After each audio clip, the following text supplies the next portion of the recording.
This is part 4 of our family betrayal series, but this story is completely different from Sarah's wedding night or Emily's prom night. Tonight, we're uncovering the heartbreaking experience of Olivia, a 20-year-old who thought a family getaway would be a peaceful escape, until the person she trusted most, her own uncle, shattered that trust in a single night. What happened in the darkness outside that mountain cabin would change Olivia's understanding of family forever, and force her to question whether the people we love most can sometimes be the most dangerous. Before we continue deeper, let us know in the comments where you're watching from. We'd love to hear from you. And if you're new here, click on the subscribe button so you never miss any of our upcoming videos, because what you're about to hear will remind you why we must stay alert, even with those closest to us. Olivia Marie Richardson was everything you'd expect from a college sophomore at the University of Colorado, bright, ambitious, and deeply connected to her extended family. At 20 years old, she was majoring in environmental science, with dreams of working for the National Park Service someday.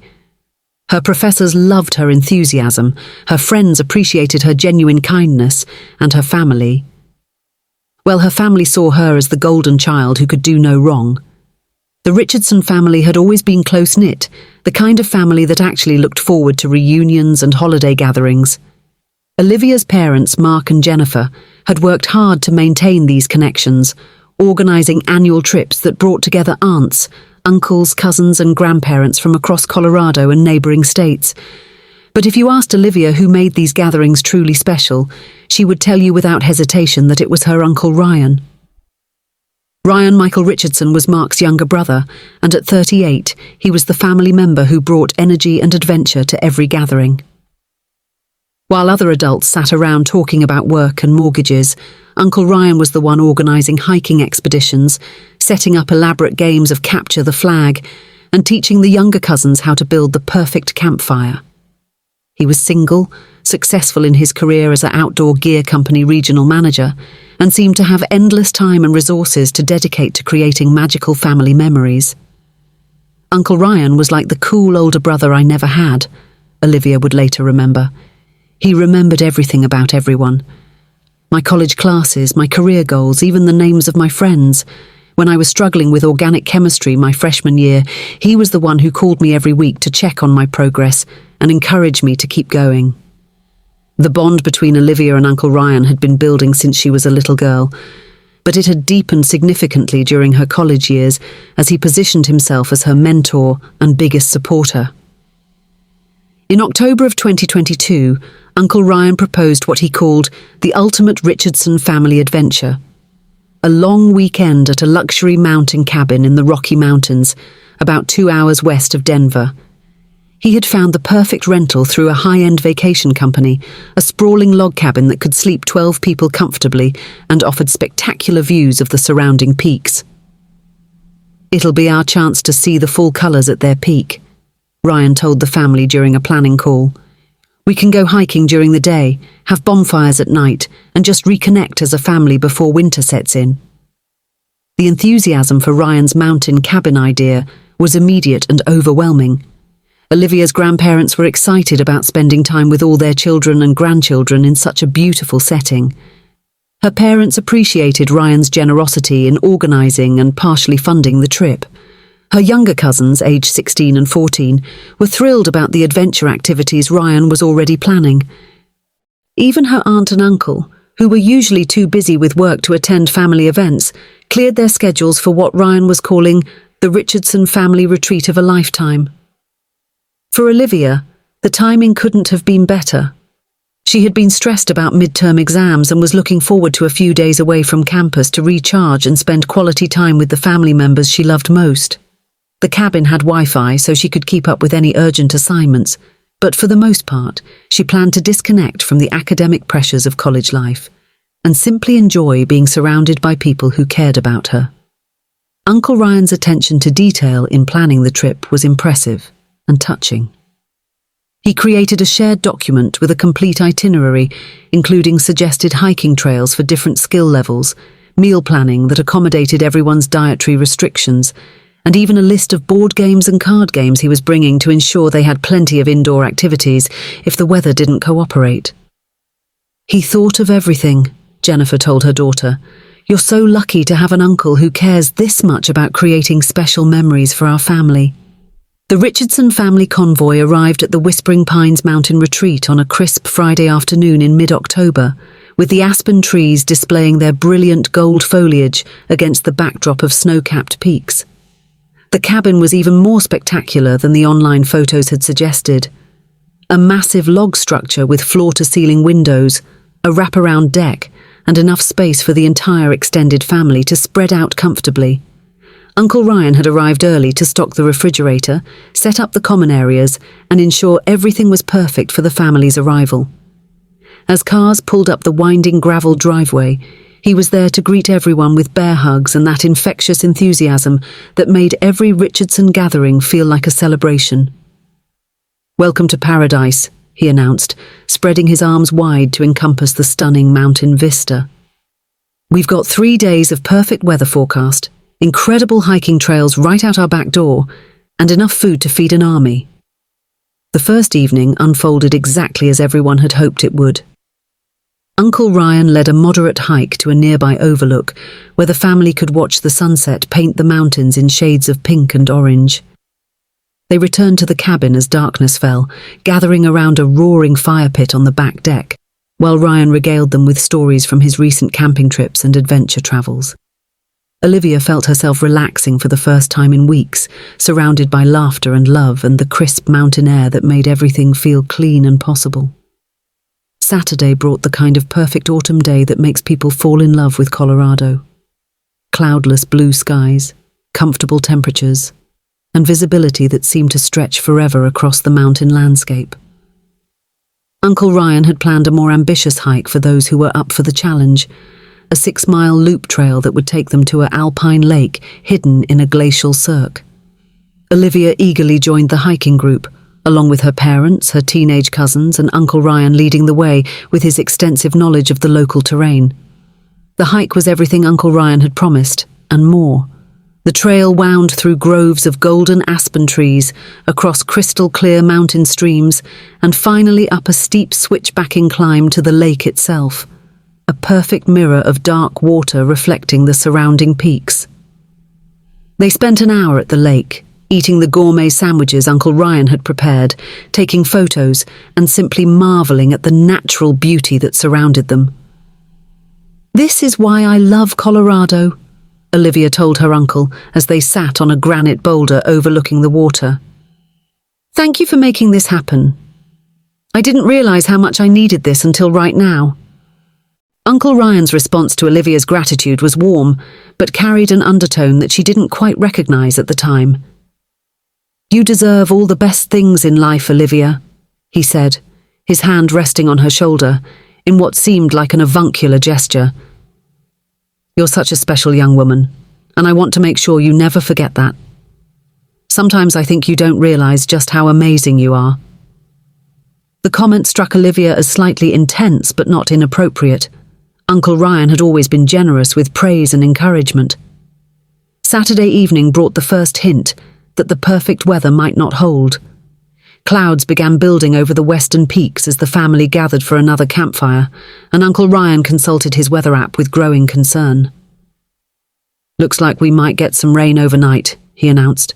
"Nothing too serious, but we might want to move tomorrow's activities indoors if it keeps up." The family wasn't particularly worried. The cabin had been chosen specifically because it offered plenty of space and entertainment options for indoor activities. As Saturday night progressed, the weather began to deteriorate more rapidly than anyone had expected. What started as light rain evolved into a steady downpour, and by 10 o'clock, the family had moved inside and was settled in the cabin's great room for what Uncle Ryan dubbed Richardson Family Game Night. Olivia found herself enjoying this development as much as the outdoor activities. There was something cozy and intimate about being gathered together while the storm raged outside, creating their own bubble of warmth and laughter in the wilderness. If you're still here, type "I'm still here" in the comments, because what happens during that short walk to the generator will leave you speechless. The storm that had begun as a gentle rain on Saturday night had evolved into something much more intense by Sunday evening. What the weather forecast had predicted as a brief shower had turned into a full-scale mountain thunderstorm, with lightning illuminating the cabin's windows and thunder echoing off the surrounding peaks. The Richardson family had spent Sunday indoors as planned, but the atmosphere remained festive and cozy as they worked through Uncle Ryan's carefully curated collection of board games and card games. As evening approached, the storm's intensity seemed to increase rather than diminish. Around 8 o'clock, just as the family was settling in for another night of indoor entertainment, the lights in the cabin began to flicker ominously. Uncle Ryan, ever the prepared outdoor enthusiast, immediately took charge of the situation. "Probably just the storm affecting the power lines," he announced calmly. "Nothing to worry about. I spotted a backup generator when we arrived. We'll have everything back to normal in no time." The power failed completely just after 8:30, plunging the cabin into darkness except for the occasional flash of lightning outside. While other family members fumbled for flashlights and phone lights, Uncle Ryan was already moving with purpose toward the utility closet where he had seen the generator control panel. "Olivia," he called out, "you're the most outdoorsy of the younger generation. Want to help me get this generator running? It'll just take a few minutes and then we can get back to our game night." Olivia was flattered by Uncle Ryan's confidence in her outdoor skills and eager to help solve the family's problem. She grabbed a raincoat from the mudroom and followed her uncle out into the storm, not thinking twice about the fact that they were leaving the warmth and safety of the cabin to venture into the dark, wet wilderness.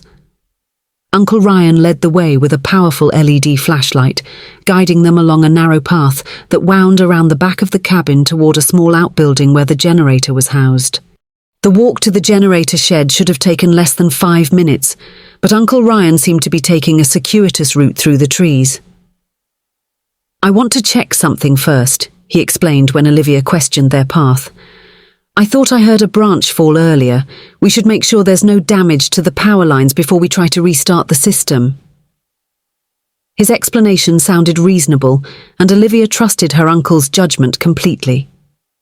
As they walked deeper into the woods behind the cabin, Uncle Ryan began what seemed like a normal conversation about Olivia's college experience. He asked about her classes, her social life, her plans for the future.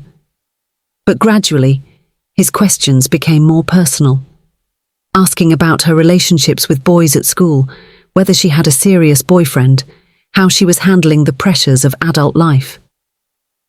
"You're growing up so fast," he said, his voice taking on a tone that made Olivia slightly uncomfortable. "Sometimes I can hardly believe you're the same little girl I used to give piggyback rides to." They had reached a small clearing about 100 yards behind the cabin, far enough from the building that the lights from the family's flashlights and phones were no longer visible. Uncle Ryan stopped walking and turned to face Olivia, his flashlight beam creating a small circle of light in the surrounding darkness. "I've been wanting to talk to you alone," he said, his voice different from the cheerful, avuncular tone she had known all her life. "There are things I need to tell you about how I feel, about how special you are to me." What happened next in that dark clearing would shatter Olivia's understanding of family, trust and safety in ways that would take years to heal. The man who had been her mentor, her adventure guide, her biggest supporter, became her attacker. In the darkness and isolation of the mountain storm, with her family safely inside the cabin and unaware of where she and Uncle Ryan had gone, he violated the sacred trust of family in the most devastating way possible. The details of what happened are too painful and too private to share in their entirety, but the impact was immediate and life-changing. Uncle Ryan used the storm, the darkness, and Olivia's complete trust in him to create a situation where she was vulnerable and unable to seek help. He had planned this moment carefully, using the generator malfunction as an excuse to isolate her from the rest of the family. When it was over, Uncle Ryan straightened his raincoat and looked down at Olivia with a mixture of satisfaction and ownership that made her feel sick. "This is our special secret," he said, his voice returning to its familiar, caring tone as if nothing had happened. "Our family is so close, so loving. You wouldn't want to destroy that by telling anyone about this, would you? You know how much everyone depends on me. How much these family gatherings mean to your grandparents, your parents, your cousins. You're a smart girl, Olivia. You understand what would happen if you tried to share this with anyone. The walk back to the cabin felt like an eternity. Olivia followed Uncle Ryan along the dark path in stunned silence, her mind struggling to process what had just happened to her. The storm continued to rage around them, but she barely noticed the rain soaking through her jacket or the lightning illuminating their way. All she could think about was the fact that the person she had trusted most in the world had just violated her in the most horrible way, and was now acting as if nothing had happened. The generator must have kicked in automatically, Uncle Ryan said casually as they approached the cabin and saw light spilling from the windows. These modern backup systems are pretty sophisticated. We'll tell everyone that we checked it out and everything looks good.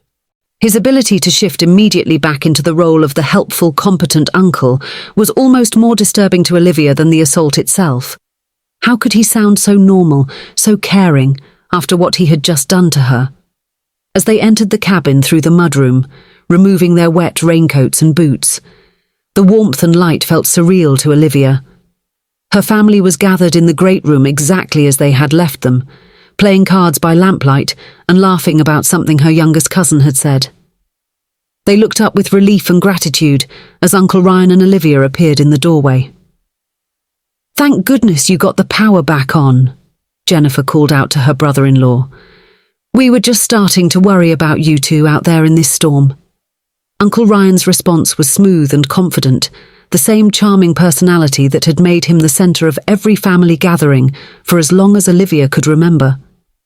"No problem at all," he replied, putting his arm around Olivia's shoulders in what appeared to be an affectionate gesture but felt like a claim of ownership. Olivia was a huge help. She's got great instincts for this kind of outdoor problem-solving. The generator just needed a quick reset and we're all set for the rest of the evening. Olivia forced a smile and nodded, unable to find her voice but terrified that her silence would seem suspicious to her family. The rest of Sunday evening passed in a haze of forced normalcy. Olivia sat with her family, participated in their card games, and even managed to laugh at her grandfather's terrible jokes. But inside, she felt like she was watching everything from a great distance, as if she was floating outside her own body and observing someone else living her life. Every time Uncle Ryan spoke, every time he looked at her, every time someone praised him for solving the power problem, Olivia felt the weight of their shared secret pressing down on her chest. When it came time for everyone to go to bed, Uncle Ryan made sure to hug each family member goodnight, maintaining the loving uncle persona that had fooled everyone for so many years. When he hugged Olivia, he whispered in her ear so quietly that only she could hear, "Sweet dreams, sweetheart. I'm so glad we had our special time together tonight." The words made Olivia's skin crawl, but she managed to maintain her composure until she reached the bedroom she was sharing with her teenage cousin. Sleep was impossible. Olivia lay in the darkness listening to her cousin's peaceful breathing and replaying the events in the clearing over and over in her mind. She kept thinking about how Uncle Ryan had planned the whole thing, using the storm as an excuse, creating a reason for them to be alone together, taking her far enough from the cabin that no one could have heard her if she had screamed. The realization that this hadn't been a spontaneous moment, but a calculated assault, made everything feel even more horrible. Monday morning brought the end of the family retreat, with everyone packing up their belongings and preparing for the drive back to their respective homes.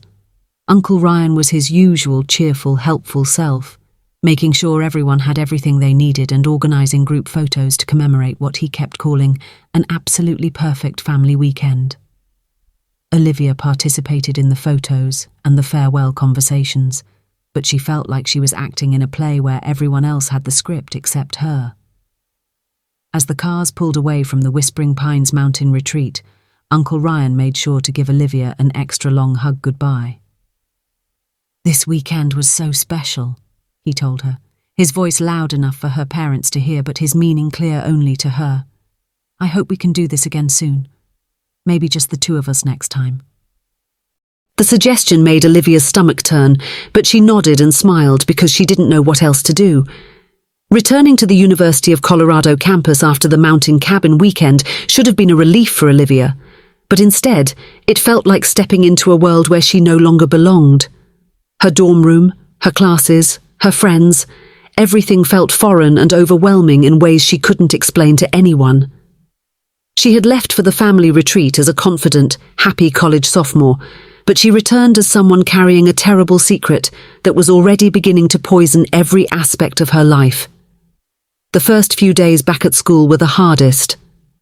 Olivia found herself unable to concentrate during lectures, staring out windows and reliving the assault in the mountain clearing over and over again. Her professors noticed her distraction, but attributed it to post-vacation adjustment difficulties. Her roommate asked if she was feeling sick because she looked pale and exhausted. Her friends wanted to hear all about the family cabin trip, but Olivia couldn't find words to describe what had happened without revealing the truth she was desperate to hide. Sleep became elusive and unreliable. Every time Olivia closed her eyes, she was back in that dark clearing with Uncle Ryan, feeling trapped and violated and utterly alone. She would wake up in cold sweats, sometimes crying out loud enough to wake her roommate, who was growing increasingly concerned about Olivia's sudden change in behavior. "Are you sure you're okay?" her roommate Sarah asked repeatedly. "You haven't seemed like yourself since you got back from Colorado." Olivia's academic performance began to suffer almost immediately. She missed classes, failed to turn in assignments, and performed poorly on exams she would normally have passed easily. Her favorite professor, Dr. Martinez, asked her to stay after environmental science class one afternoon to discuss her declining grades. "This isn't like you, Olivia," she said with genuine concern. "You're one of my strongest students, but something seems to have changed. Is everything all right at home? Are you dealing with family stress?" The irony of Dr. Martinez's question about family stress was almost too much for Olivia to bear. How could she explain that her family was indeed the source of her stress, but not in any way that anyone would understand or believe?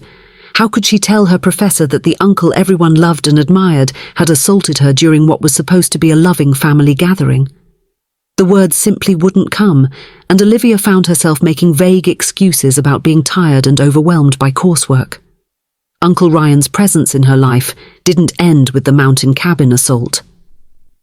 If anything, his contact with Olivia increased in the weeks following their return from the retreat. He began calling her regularly, ostensibly to check on her college experience and offer continued support and encouragement. But every conversation contained subtle reminders of their special relationship and veiled threats about the consequences of speaking up. "I've been thinking about our time together in the mountains," Uncle Ryan would say during these phone calls, his voice taking on the possessive tone that now made Olivia's skin crawl. "It was so meaningful to finally have some one-on-one time with you. I hope you're reflecting on how special our relationship is and how important it is to keep our private moments private." The calls usually ended with promises of future visits and suggestions that they spend more time alone together. Olivia began avoiding Uncle Ryan's calls, but her parents noticed and mentioned it during their weekly check-ins.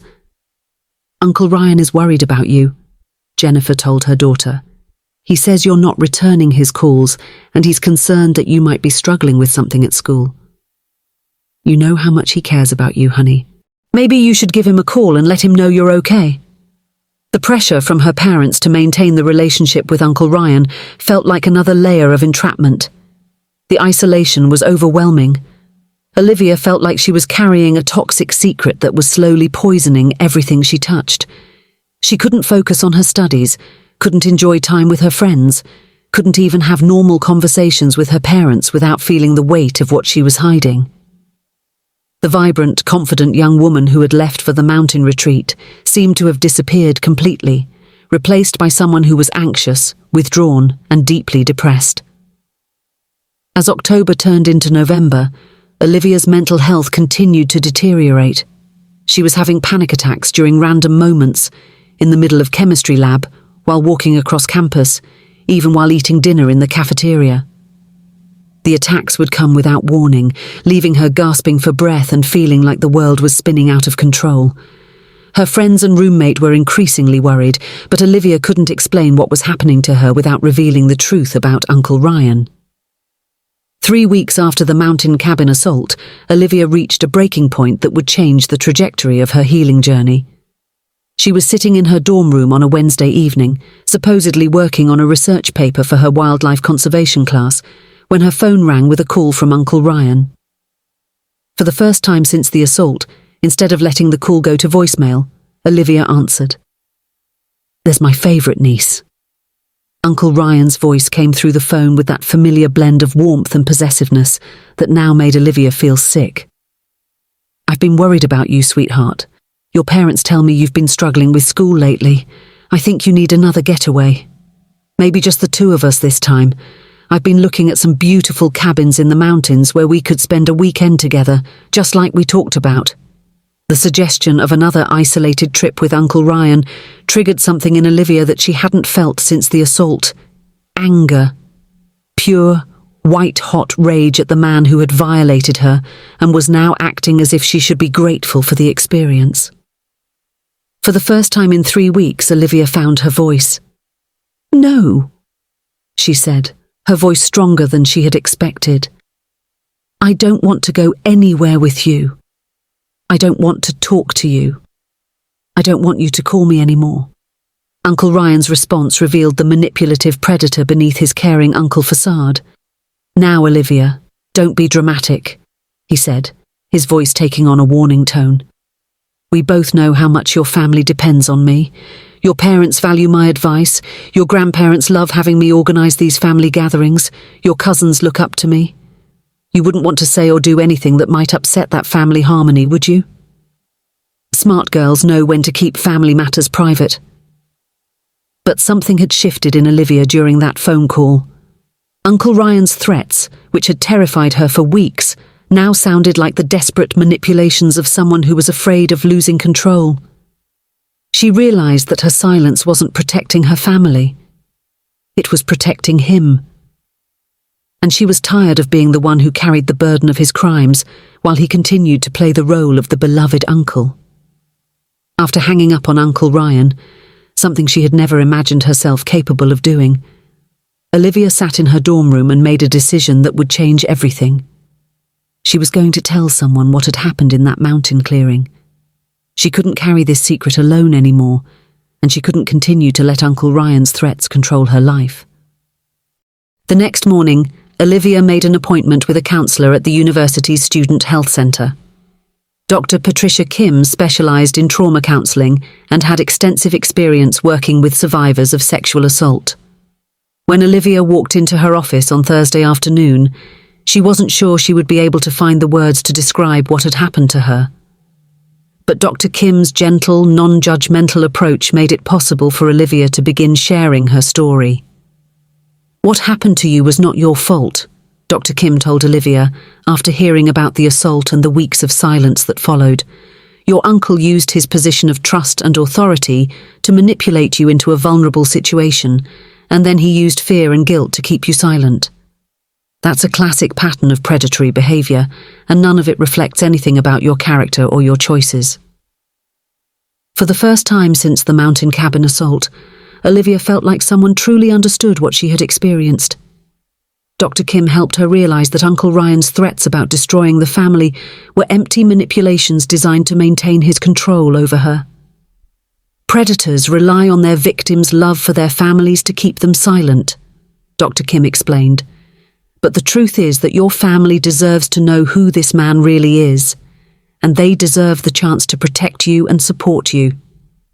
Over the next several weeks, Dr. Kim worked with Olivia to develop a plan for sharing her story with her family, and, if Olivia chose, with law enforcement.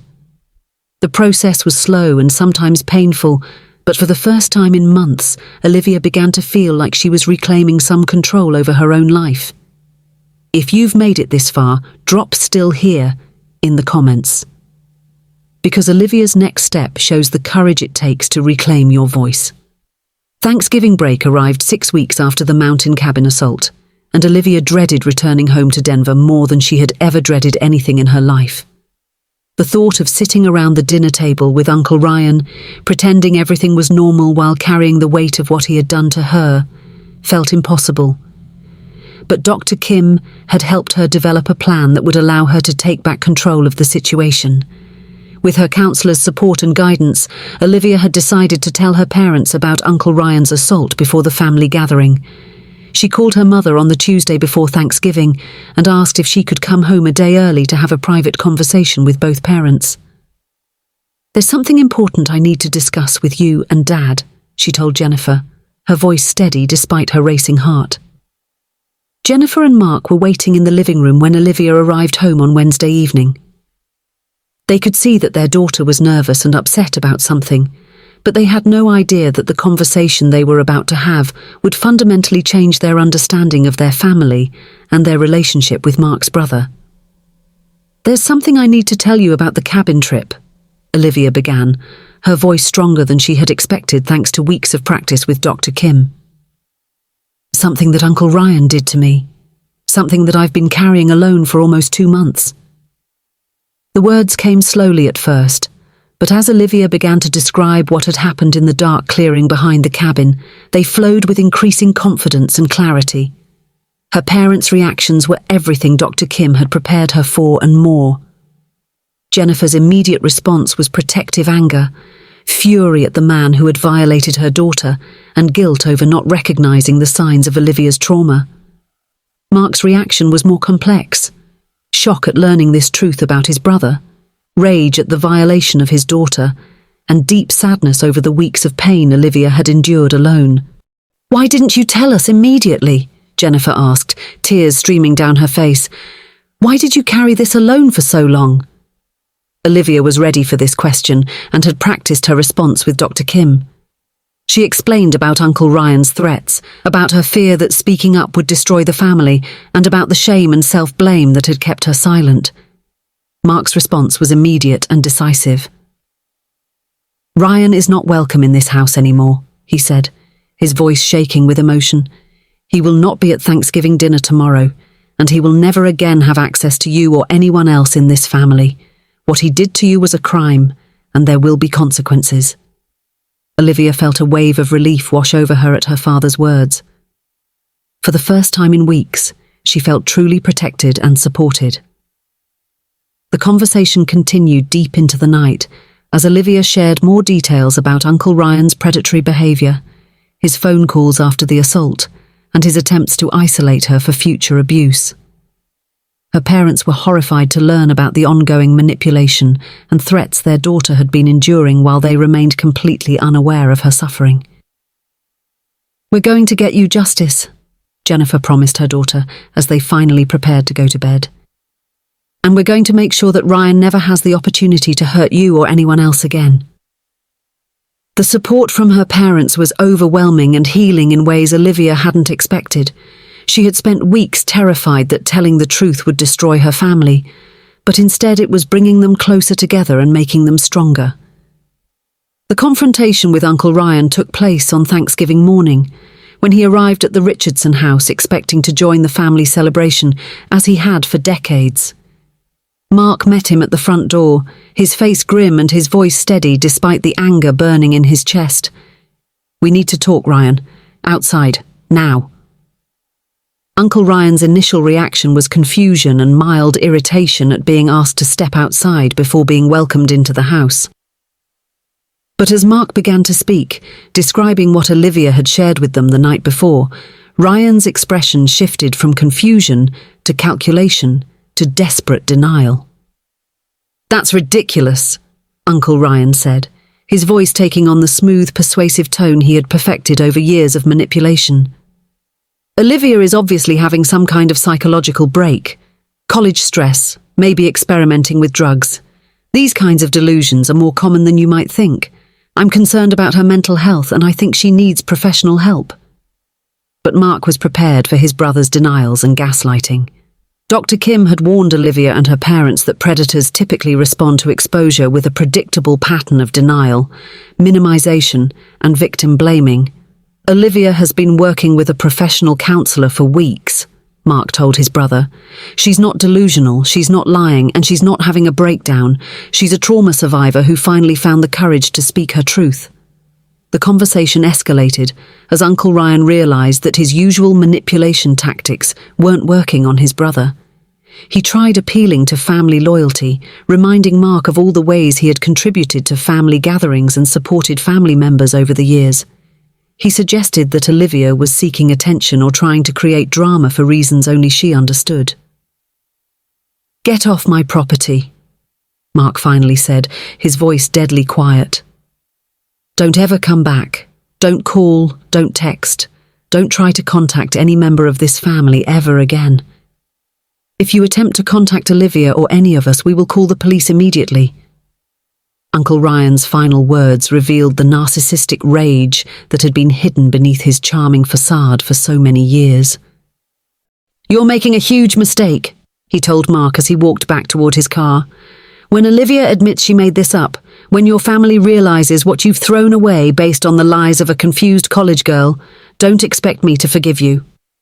You'll regret choosing her word over mine." The threat was clear, but it no longer had the power to intimidate a family that had finally seen Uncle Ryan for who he really was. Inside the house, Olivia watched the confrontation through the living room window, feeling a mixture of relief and terror as she saw Uncle Ryan's calm mask finally slip completely. This was the man she had known was lurking beneath the surface, angry, entitled and dangerous when he didn't get his way. But for the first time since the assault, she wasn't facing him alone. The weeks following the confrontation with Uncle Ryan were a mixture of healing and continued challenges for Olivia and her family. With her parents' full support, Olivia decided to file a police report about the assault, working with Detective Lisa Reeves, who specialized in sexual assault cases and had extensive experience with delayed reporting situations. "The fact that you waited to report doesn't diminish the validity of your experience," Detective Reeves told Olivia during their first meeting. "We understand the complex psychological factors that prevent survivors from immediately coming forward, especially when the perpetrator is a trusted family member." The investigation that followed was thorough and professional, though challenging due to the remote location of the assault and the time that had passed. The legal process was long and emotionally draining, but Olivia found strength in finally taking action against the man who had violated her. During the investigation, another victim came forward.